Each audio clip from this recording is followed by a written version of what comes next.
बर्तन मांज रही हैं। हर बच्चे का सपना है कि अपने माँ बाप के लिए कुछ कर पाए। शायद मोदी जी भी अगर किसी के माँ बाप रहे होते तो उनको शायद ये बात ज़्यादा बेहतर तरीके से समझ पे खड़े कर दिया आपने।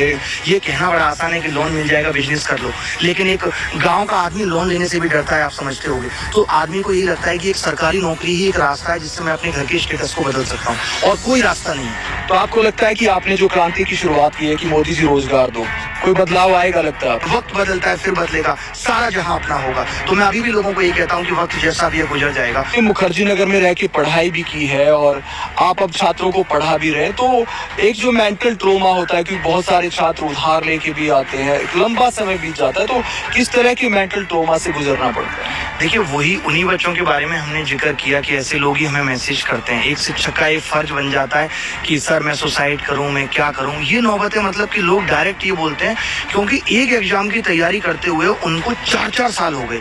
हमारे खुद के दोस्त भी ऐसे हैं जो कभी 1 नंबर से रह जाते हैं, कभी आधे नंबर से रह जाते हैं। 4 साल 5 साल तैयारी करते हुए हो गए और अभी तक सिलेक्शन नहीं हो पा रहा।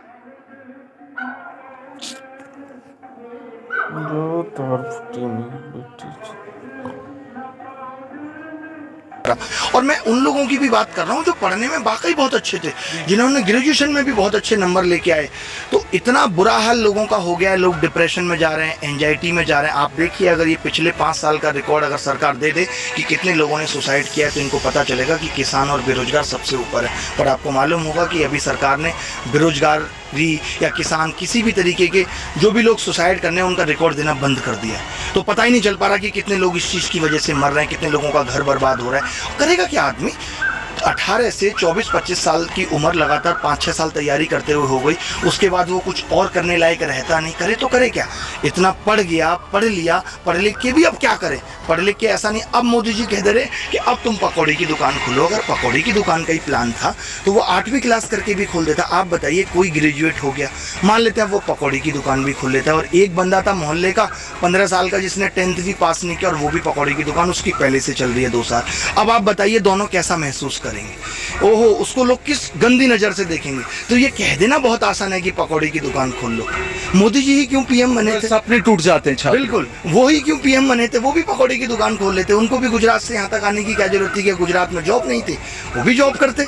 तो ऐसे हर आदमी के भी सपने हैं, उन सपनों पे चोट मत करिए ये कह के कि पकौड़ी की दुकान खोल लो या चाय की दुकान खोल लो। या आपकी किस्मत अगर चमक गई कि चाय बेच के, तो अब हर बंदा चाय ही बेचेगा और उसकी भी किस्मत चमक जाएगी। ये तो एकदम वाहियात बात है कि सब वही करें जो उन्होंने किया था। सबका अपना अपना अलग अलग सपने हैं, सबका अपना अपना अलग काम है। इस देश में लाखों करोड़ों तरीके के काम है। अगर हर आदमी एक ही तरीके का काम करने लगेगा तो कैसे देश चलेगा? आप ऑनलाइन फ्री में पढ़ाते हैं, लेकिन आपका इंस्टीट्यूट भी है, तो वहाँ पर भी जब कोई गरीब छात्र आता है तो कितने छात्रों की आप मदद करते हैं? करीब, मैं, आप ये बात मुझसे ना पूछ के शायद आप अगर मुखर्जी नगर जाके बच्चों से पूछते तो ये बहुत बेहतर होता कि शायद कोई विद्यार्थी आपकी इस वीडियो के नीचे भी अगर देख रहा हो और कोई इस तरीके का कमेंट कर दे कि वो मेरे पास मदद के लिए आया था और मैंने ये कह दिया था कि मदद नहीं करूँगा। मैंने आज तक अपने जीवन में किसी विद्यार्थी को तो छोड़ ही दीजिए, किसी को ना की नहीं है। जो आपने डर वाली बात कही थी ना, वो डर इसीलिए निकल गया है कि इतने लोगों की मदद की है, इतने लोगों के दिल को छुआ है कि डर नहीं लगता। उस ईश्वर के इतने करीब अपने आप को पाया है कि जो कुछ सोचा है वो सब कुछ पाया है, वो सब कुछ किया है। आज बच्चा ये कहते कि सर मेरे पास तो कोई बच्चा गलती से भी फीस जमा कर देता और मैं पूछता हूँ कि भाई तुम 4 दिन से आ नहीं रहे थे, सर किराया नहीं था। तो मैं यही कहता हूँ कि भाई आपने मैनेजमेंट को फीस दे दी होगी, आप वो फीस भी वापस लीजिए और मुझे बताइए, क्योंकि ऐसे ऐसे लोग तैयारी करने आते हैं जिनकी माएँ दूसरों के घर में बर्तन मांज रही हैं। हर बच्चे का सपना है कि अपने माँ बाप के लिए कुछ कर पाए। कोई ATM के बाहर गार्ड की नौकरी कर रहा है 8,000 में, और उसके बाद भी हर माँ बाप ये चाहता है कि मेरे बच्चे को शिक्षा मिले, जो मैंने किया वो मेरे बच्चों को ना करना पड़े। हर एक माँ बाप का ये सपना होता है। शायद मोदी जी भी अगर किसी के माँ बाप रहे होते तो उनको शायद ये बात ज़्यादा बेहतर तरीके से समझ में खड़े कर दिया आपने। तो जब ये इतना लेट होता है